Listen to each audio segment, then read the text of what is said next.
Hello students, welcome to my channel. I am Rashmi, your maths teacher. तो आज इस video में हम स्टार्ट करें हमारी 4.3 एक्सरसाइज का इंट्रोडक्शन। 4.3 एक्सरसाइज सबसे सिंपल है और आप सबको ये एक्सरसाइज आती है।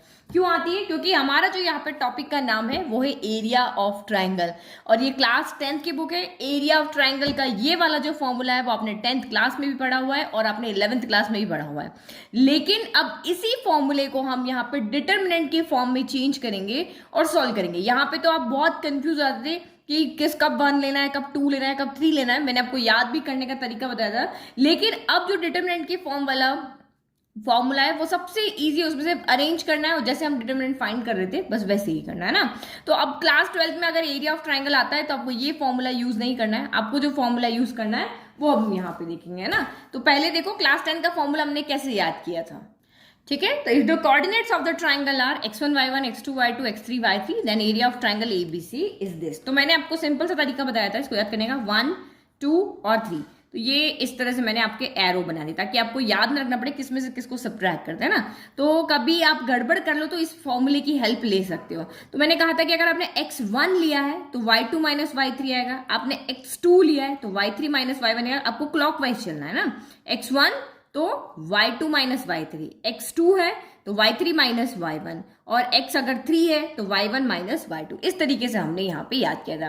अब यहाँ पे डिटरमिनेंट के फॉर्म में अगर हमें यही एरिया देखना है किसी ट्राइंगल का, वही हमें इसी तरह से x1 y1 x2 y2 x3 y3 given होंगे और डिटरमिनेंट के फॉर्म में हमें इसको लिखना पड़ेगा और वही सॉल्व करना। तो आपको आता है 3 ऑर्डर 3 की मैट्रिक्स है उसको एक्सपांड करना या उसके यहाँ पे प्रॉपर्टीज को यूज करके सॉल्व करना हमको आता है।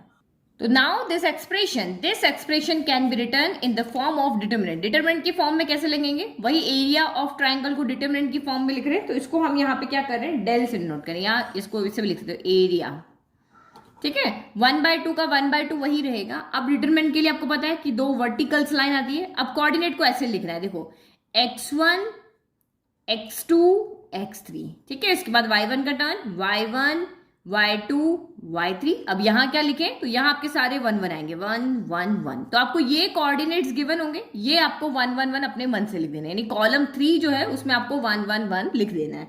फिर सॉल्व करने का तरीका, तो सॉल्व करने का तरीका आपका वही होता है। जब हमने 11th क्लास में फॉर्मूला पढ़ा था तो इसमें यहाँ पे मॉड्यूलस लगा हुआ था। तो ये तो हमें वैसे भी पता है कि किसी का भी आप एरिया फाइंड करोगे तो एरिया हमेशा पॉजिटिव होता है, चाहे इस मैथड से करो चाहे इस मैथड से करो। कैलकुलेशन के बाद अगर आप देखोगे कि डिटरमिनेंट जो है वो आपका नेगेटिव आ रहा है तो आप लिख दोगे कि हमें पता है एरिया कभी भी नेगेटिव नहीं होता है। तो हम उसको अगर माइनस का अगर लाइक कि माइनस का 27 आया तो हम ये वाली लाइन लिख के देंगे कि एरिया नेवर बी नेगेटिव। तो इसको हम 27 सेंटीमीटर स्क्वायर यूनिट स्क्वायर करके ऐसे लिख देंगे, है ना। यहाँ पे भी हम ऐसे ही करते थे, यहाँ पर भी आप ऐसे ही करोगे। तो देखो ये फॉर्मूला और ये फॉर्मूला बिल्कुल भी चेंज नहीं है। अगर आप इसको सॉल्व करोगे ना तो यही फॉर्मूला बनेगा। देखो सॉल्व करके देखते हैं। हम एक्सपांड करते हैं, किसी के भी अलोंग एक्सपांड कर सकते हैं, बट ये वाला फॉर्मूला बनाना है तो मैं कॉलम 1 के अलोंग इसको एक्सपांड करती हूँ। देखो यही फॉर्मूला बनेगा। ये 1/2 हो गया। फिर आपका ये x1 हमने ले लिया, तो x1 है तो ये वाला रो और ये वाला कॉलम छूट जाएगा, y2 माइनस y3 बन जाएगा। तो ये क्या हो गया आपका y2 माइनस y3।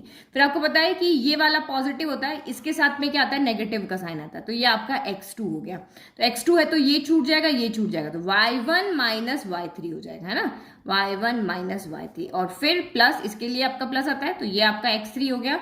x3 तो ये छूट जाएगा, ये छूट जाएगा, तो क्या हो जाएगा y1 माइनस y2 हो जाएगा। अब आप कहोगे कि मैम यहाँ पे तो नेगेटिव आ रहा है, तो नेगेटिव आ रहा है। देखो यहाँ y3 माइनस y1 होता है ना, यहाँ y1 माइनस y3, यहाँ से एक माइनस कॉमन ले लो या इसको अंदर लेके चले जाओ। तो दोनों फॉर्मूलाज आपके सेम है, बट इस फॉर्मूला में आप गलती कर लोगे, यहाँ बिल्कुल भी गलती नहीं करोगे क्योंकि आप 4.2 एक्सरसाइज में पूरा एक्सपांड करना इसको अच्छे से सीख गए हो। तो अरेंज करके आप इस तरह से उसको सॉल्व तो कर लोगे। तो ये x1 हो गया, y2 माइनस y3 हो गया। तो मैं माइनस को अंदर लेके जा रही हूँ, यहाँ प्लस कर दिया। माइनस को अंदर लेके गए तो ये माइनस इसके साथ मिलके क्या हो गया, प्लस हो गया, और ये जो था वो माइनस हो गया। ऐसे ही होगा ना भाई, माइनस अंदर जाएगा तो ये नेगेटिव हो जाएगा, पॉजिटिव हो जाएगा, क्योंकि माइनस प्लस माइनस होता है और माइनस माइनस प्लस होता है। तो ये फॉर्मूला हमारा बिल्कुल एक ही है, बट हमारा लिखने का तरीका हमारा अलग है। तो मैंने उसको अरेंज करके भी दिखाया है।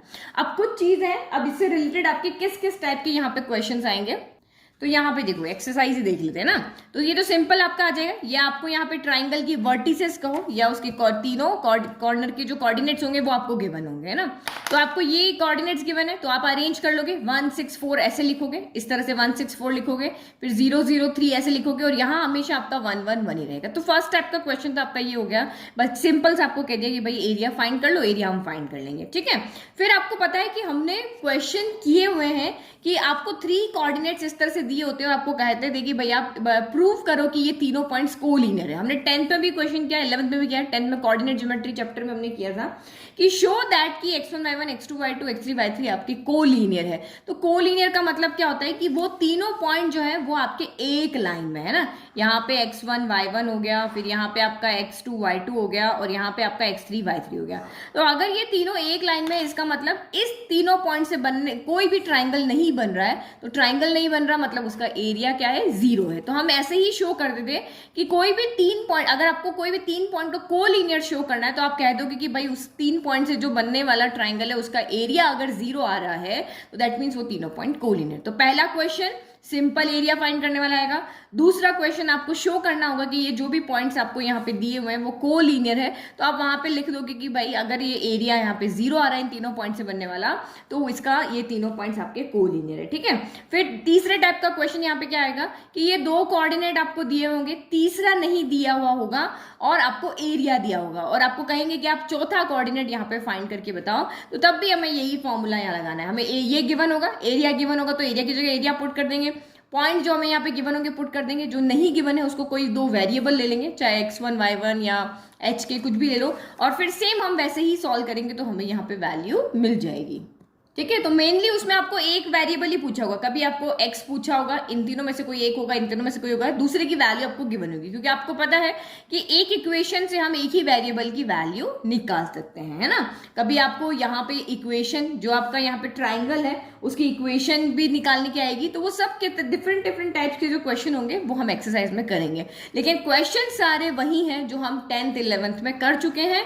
बस हमारा सॉल्व करने का तरीका यहाँ पे अलग होगा कि हम डिटर्मिनेंट की हेल्प लेकर के और वहां पे चाहे कोलिनियर कह दे, चाहे हमें एरिया निकालने को कह दे, चाहे हमें यहाँ पे किसी एक कोऑर्डिनेट को फाइंड करने के लिए कह दे, चाहे वर्टिसेस फाइंड करने के लिए कह दे, चाहे इक्वेशन बनाने के लिए कह दे, सब के लिए एक ही फॉर्मूला हमें यहाँ पे याद रखना है। याद क्या रखना, आपको तो ये याद है, बस अरेंज करना आपको आना चाहिए, बाकी सॉल्व करना तो आपको आता है ना। फिर आपको एक चीज यहाँ पे और सोचो, एक चीज जिसमें आप सबसे ज्यादा गलती करते हो, अगर आप किसी भी ट्राइंगल का एरिया निकाल रहे हो ना, एरिया में हल्के एरिया ऑफ ट्राइंगल, जब हम एरिया ऑफ ट्राइंगल निकाल रहे हैं तो वो हमेशा पॉजिटिव होगा, है ना।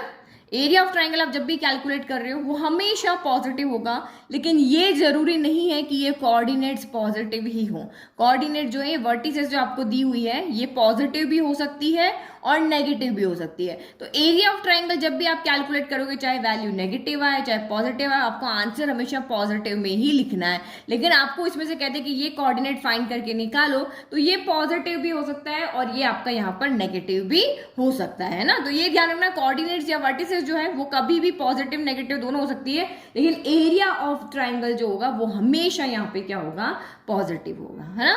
एक चीज आपको याद है, कोलिनियर आपको याद है कि इसकी डिटरमिनेंट की वैल्यू अगर 0 हो जाती है, एरिया ऑफ ट्राइंगल की वैल्यू 0 हो जाती है, तो फिर आपका वहां पे पॉइंट्स कोलिनियर। तो ये हमारा 4.3 का बस इतना सा इंट्रोडक्शन है। इसके बाद हम यहाँ पे एक्सरसाइज 4.3 में भी ओनली 5 क्वेश्चन है जो हम एक ही वीडियो में इसको सॉल्व करने की कोशिश करेंगे, ठीक है। थैंक यू, और मेरे चैनल को लाइक शेयर सब्सक्राइब करना ना भूलें।